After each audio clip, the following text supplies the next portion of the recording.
उसी वक्त सांप की नींद खुलते ही वो रमेश को डांसने जाती है। अजी अब सामने देखो, हंडी के अंदर सांप है। रमेश खजूर के पेड़ में चढ़ के हंडी बांध देता है। फिर खजूर के पेड़ से रस हंडी में जमा होने लगा। हाँ, काम खत्म हुआ। बाकी 2 पेड़ में भी हंडी बांध दिया है। आज बहुत देर हो गया, अब मैं घर जाता हूँ। फिर रमेश पेड़ से उतरकर घर चला गया और घर जाते ही आखिरकार वो आदमी गया। मैं तो कब से खजूर का रस पीने का इंतजार कर रही थी। अब जी भर के खजूर का रस पीऊंगी। फिर वो सांप खजूर की पेड़ में चढ़ जाता है और मन भर के हंडी से रस पीने लगता है। आहा, कितने दिनों बाद जी भर कर खजूर का रस पिया। वाह क्या स्वाद था। अब मुझे बहुत अच्छी नींद आएगी। इसके बाद वो सांप अपनी बिल में चला जाता है। फिर सुबह होते ही क्या जी सुनते हो, सुबह तो कब का हुआ है, खजूर की रस कब लाने जाओगे? हाँ भाग्यवान, बहुत देर हो गया। अब मैं जाता हूँ और जल्दी से खजूर की रस लेके आता हूँ। पिताजी, क्या मैं अभी जाऊँ आपके साथ? जाने की कोई जरूरत नहीं, तू बस मन लगा के पढ़ाई कर। ओहो, वो जिद कर रहा है तो उसे लेकर जाओ ना, अब उसे डांट क्यों रहे हो? फिर रतन और रमेश दोनों मिलके खजूर की पेड़ से रस लाने जाते हैं। लेकिन रमेश पेड़ में चढ़ के देखा कि हांडी पूरा खाली, हंडी में एक बूंद भी रस नहीं था। ऐसे कैसे हो सकता है? हांडी में जरा सा भी रस नहीं है। ऐसा तो पहले कभी नहीं हुआ। इसके बाद रमेश मुंह लटकाए हंडी को फिर से पेड़ में बांध देता है। फिर रतन के साथ घर लौट आता है। फिर घर आके अपनी पत्नी को पूरा घटना बताता है। क्या बोल रहे हो? तो क्या रात में कोई चोर आके चोरी करके ले गया? नहीं, ये तो ठीक नहीं। कल मैं भी आपके साथ जाऊंगी, जाके देखना पड़ेगा उधर चल क्या रहा है। लेकिन उस दिन रात को वो सांप फिर से अपनी बिल से निकल आया और खजूर की पेड़ में चढ़ के सारा रस पी जाता है। फिर कहता है, अरे बाप रे, आज तो कुछ ज्यादा ही रस पी ली। तबीयत थोड़ा खराब लग रहा है। अगर हर रोज इस तरह खजूर की रस मिल जाए तो मुझे कहीं भी खाना ढूंढने के लिए नहीं जाना पड़ेगा। मुझे बहुत नींद आ रही है, मैं इस हंडी के अंदर ही सो जाती हूँ। इस पेड़ का मालिक कल सुबह से पहले तो इस तरफ नहीं आएगा और मैं सुबह ही यहाँ से भाग जाऊंगी। ये कह के वो सांप हंडी के अंदर ही सो जाता है। लेकिन अगले दिन सुबह होते ही रमेश और मालिनी मिलके खजूर की रस लाने जाते हैं। फिर रमेश खजूर के पेड़ में चढ़ के रस की हंडी हाथ में लिए। भाग्यवान, हंडी काफी भारी है। लगता है पूरे रात बहुत रस इकट्ठा हुआ है। ठीक उसी वक्त सांप की नींद खुलते ही वो रमेश को डांसने जाती है। अजी अब सामने देखो, हंडी के अंदर सांप है। तभी रमेश डर के मारे हंडी को हाथ से नीचे फेंक देता है। अरे बाप रे, गई रे, मेरी कमर पूरी तरह टूट गई रे। तभी मालिनी ने एक लाठी उठाई। फिर वो सांप की सिर पर जोर से मारी। अरे बाप रे, मेरा कमर तोड़ के शांति नहीं मिली। अब मेरी सर भी फोड़ दिया। अरे बाप रे, मैं यहाँ से जल्दी से भाग जाती हूँ। फिर वो सांप वहाँ से भाग जाती है। फिर मालिनी जाके पेड़ के नीचे उस सांप की बिल को भी तोड़ देती है। वो सांप फिर नहीं आएगा। अब जाके पेड़ में हंडी बांध दीजिए। इसके बाद रमेश पेड़ में फिर से एक नया हंडी बांध के घर लौट आता है। लेकिन इधर वो सांप, क्या रे ढोंड़ा, तेरी ऐसी हालत किसने बनाया है? क्या बताए प्रभु, थोड़ा सा खजूर की रस पीने गए थे और ऐसा हालत हो गया। इस तरह वो सांप अपनी प्रभु पंचमुखी नाग को पूरा घटना बताई। फिर वो अपनी प्रभु से विनती करती है, प्रभु कुछ कीजिए, मैं बदला लेना चाहती हूँ, आप मुझे शक्ति प्रदान कीजिए प्रभु। इसके बाद पंचमुखी शेषनाग उस सांप को शक्ति प्रदान करते हैं और कहते हैं, आज के बाद से अगले 3 दिन तक तो इच्छाधारी नागिन की तरह कभी भी किसी का भी रूप धारण कर सकता है और तेरे शहर बन जाएगी बहुत ही भयंकर। जा, इस 3 दिन के अंदर तू अपनी बदला ले ले। फिर वो सांप रमेश के घर के सामने आती है और एक बुढ़िया की रूप लेती है। फिर, कोई है?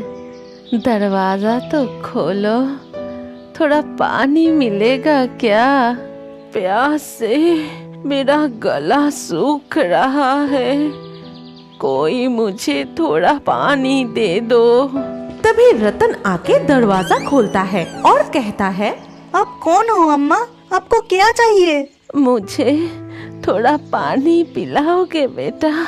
प्यास से मेरा गला सूख रहा है। ठीक है अम्मा, आप अंदर आइए। फिर रतन उस बुढ़ी औरत को घर के अंदर बिठाता है और अपनी माँ को बुलाने लगा। माँ, माँ, इस बूढ़ी अम्मा को थोड़ा पानी दीजिए। मालिनी एक गिलास पानी उस बुढ़िया को दे के कहती है, ओ अम्मा, आपका घर कहाँ है और इस दोपहर में आप यहाँ क्या कर रहे हो? मैं अकेले ही रहती हूँ, मेरा कोई नहीं है, मैं भीख मांग के ही दिन गुजारती हूँ और मैं घूमते घूमते यहाँ गई। बुढ़िया की बात सुनकर मालिनी को बहुत दुख होता है। अम्मा, मैं खजूर रस से पीठा बनाई हूँ, आप वो खा के कुछ देर इधर ही आराम कीजिए, फिर जाना।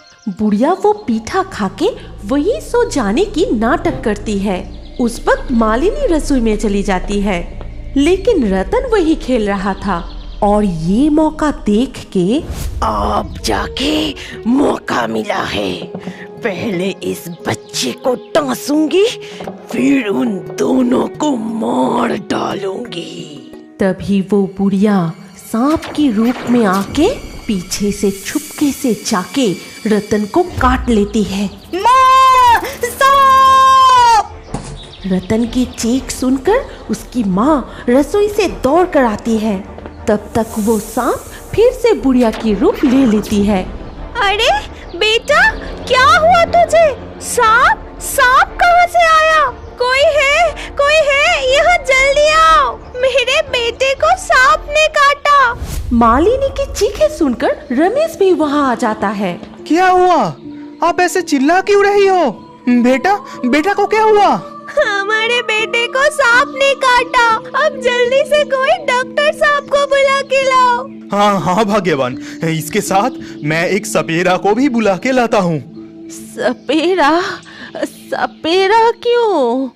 सपेरा की नाम सुनते ही वो बुढ़िया मन ही मन डर जाता है और वहाँ से वो भागने की कोशिश करती है। लेकिन तब तक रमेश सपेरा को साथ में लिए घर लौट आता है और सपेरा जैसे ही बीन बजाने जाता है, नहीं, बीन मत बजाओ, मुझे बीन की आवाज से बहुत कष्ट होती है। नहीं, ये बीन बजाने से तुम्हें क्यों कष्ट होगा? बीन के आवाज से तो सांपों को कष्ट होता है। और सपेरा बीन बजाने लगता है और साथ ही साथ, बंद करो ये बीन की आवाज, बंद करो। ठीक उसी वक्त वो बुढ़िया की रूप छोड़ के सांप की रूप में आ जाती है। ये घटना देख के मालिनी रमेश बहुत डर जाते हैं। तभी मालिनी, अरे ये तो वो सांप है जो खजूर के रस पी रहा था। उसको मैंने पीटा था, इसीलिए शायद बदला लेने आया है। मैं घर के अंदर आते ही समझ गया था, यहाँ जरूर कोई गड़बड़ है। तू जल्दी जाके बच्चे के शरीर से विष उतार ले, नहीं तो तुझे यहीं पर है। फिर वो सांप जाके रतन की शरीर से विष निकल लेती है और ठीक उसी वक्त वो सपेरा सांप को पकड़ लेता है। अरे बाप रे, प्रभु प्रभु मुझे बचाइए, प्रभु मुझे बचाइए। हाँ, तेरे प्रभु भी है, तो दोनों मिलके ये सब कर रहा है। चल, अब मुझे तेरे प्रभु के पास ले चल। ये कहते हुए वो सपेरा बीन बजाते बजाते सांप को पकड़कर वहाँ से चला गया। इसके बाद रतन भी एकदम ठीक हो जाता है। उधमपुर नाम के एक गांव में सुरेश और महेश नाम की दो भाई रहते थे। पुश्तैनी संपत्ति सुरेश को महेश से ज्यादा मिली थी, फिर भी उसे महेश की संपत्तियों के ऊपर शुरू से ही नजर था। सुरेश को उकसाने का काम उसकी पत्नी लता करती थी। उन लोगों की कोई बाल बच्चे नहीं थे। महेश के घर में महेश, उसकी पत्नी मधु, दो बच्चे चिंटू और पिंकी के अलावा उन लोगों के पालतू कुत्ता टोनी भी रहता था। टोनी से वो चारों बहुत प्यार करते थे। वो लोग अपनी जिंदगी में बहुत खुश थे। मुझसे उन लोगों की खुशियाँ और बर्दाश्त नहीं होती। क्या कर सकते हैं? खुशियों का तो हम लोग कुछ नहीं कर सकते, लेकिन उनकी संपत्तियां हड़पने के बारे में कुछ ना कुछ सोचना होगा। नहीं, उनको सिर्फ गरीब बना के मुझे शांति नहीं मिलेगी। मैं उनको बर्बाद करना चाहती हूँ। अरे, करना क्या चाहती हो तुम? ये तुम मुझ पे छोड़ दो। तभी लता के चेहरे देख के कोई भी उसकी मन की जलन को समझ जाता। वो ज्यादा देर नहीं करती। उसी रात एक सपेरे से एक बहुत जहरीला सांप ले आकर महेश के घर में छोड़ देती है। उस समय टॉनी को बाहर आंगन में बांध के मधु दो बच्चों के साथ मंदिर गई थी। तभी महेश घर के अंदर सो रहा था। लता को ये काम करते हुए टॉनी ने देख लिया और वो जोर जोर से भौंकते रहे, लेकिन कुछ नहीं कर पाया। तभी अंदर से महेश की चीखने की आवाज आई। कुछ देर तक महेश छटपटाते रहे, फिर उसका देहांत हो गया। उधर टॉनी तभी भी भौंक रहा था। फिर मधु दो बच्चों के साथ लौट आई। पता नहीं क्या हुआ, टोनी घर की तरफ देख के इतना भौंक क्यों रहा है? वो तो कभी ऐसा नहीं करता। वो तो मैं भी सोच रही हूँ। तभी पिंकी दौड़ के अंदर देखने के लिए गई। महेश की हालात देख के वो चीख उठी। माँ, भैया जल्दी आओ, पिताजी को क्या हो गया देखो। वो दोनों अंदर आके महेश को इस हालात में देख के बहुत रोने लगे। एक ही पल में सब कुछ खत्म हो गया। उधर टॉनी बाहर भौंकते ही रहा। महेश के देहांत के बाद सुरेश और लता दिखावा करने के लिए उनसे मिलने आए। हम लोग तुम्हारे अपने हैं, हमारे बीच जो हुआ है वो भूल जाओ। परेशानी के वक्त अपने ही तो अपनों का काम आते हैं, और हम तो तुम्हारे पास भी ही रहते हैं। लता बिल्कुल ठीक कह रही है। अगर जरूरत पड़े तो हमें जरूर बुलाना। जी जेठ जी, अब क्या ही जरूरत। अब तो सिर्फ इन बच्चों की तरफ देख के ही मुझे जिंदा रहना होगा। बाहर सुरेश और लता को आते देख टॉनी फिर से भौंकना शुरू किया, लेकिन वो क्या बोलना चाहता है ये किसी को भी समझ में नहीं आया। उधर लता कुछ अलग ही चाल चल रही थी। एक तो गया, अब और एक को खत्म कर सकी तो हमारी मकसद पूरी हो जाएगी। फिर जाके मुझे चैन मिलेगी। मतलब तुम क्या कहना चाहती हो? अब उस कलमोही मधु को अपने रास्ते से हटाना ही मेरा मकसद है। लेकिन उन लोगों के छोटे छोटे बच्चे हैं, उन पर तो रहम करो। तुम क्या बच्चों के प्यार में अंधे हो गए हो? अरे अगर मधु को रास्ते से हटा सके तो दोनों बच्चे को भी निकाल देंगे, फिर सब कुछ हमारा हो जाएगा। लेकिन मुझे कुछ ठीक नहीं लग रहा है। बच्चों को अपने माँ बाप से दूर करने का पाप कहीं हम पर न भारी पड़ जाए। अरे कुछ नहीं होगा, तुम सिर्फ मेरे इशारों के अनुसार चलो। फिर लता रविंद्र सरदार के पास जाती है। रविंद्र सरदार से गांव के सारे लोग डरते थे, क्योंकि उसके पास एक पागल बहुत ही खतरनाक सांड था। वो उस सांड को किसी के भी खिलाफ इस्तेमाल करता था। रविंद्र सरदार जी, मुझे आपकी मदद की सख्त जरूरत है। मैं फोकट में किसी को भी मदद नहीं करता। अरे सरदार जी, मुझे पता है आपको अपने मुंह मांगे कीमत मिलेगा। मुझे सिर्फ एक बार आपके वो पागल सांड की मदद चाहिए। रविंद्र सरदार के सांड को किसी का भी कपड़े सुंघाया जाए तो वो सांड उसका शरीर का गंध पहचान के उस व्यक्ति को कहीं से भी ढूंढ निकल के अपनी सींग से धक्का दे दे कर मार ही डालता था। और ऐसा ही कुछ मधु के साथ भी होने वाला था। एक दिन लता अपने साथ मधु का एक कपड़े का टुकड़ा लाई थी। फिर रविंद्र को उस कपड़े का टुकड़ा देती है। उस कपड़े के टुकड़े को सांड को सुंघाते ही वो मधु के घर की तरफ दौड़ना शुरू किया। लो, तुम्हारा काम हो गया समझो। आप मुझे मेरी कीमत दो। लता खुश होके रविंद्र सरदार को बहुत सारे पैसा देती है।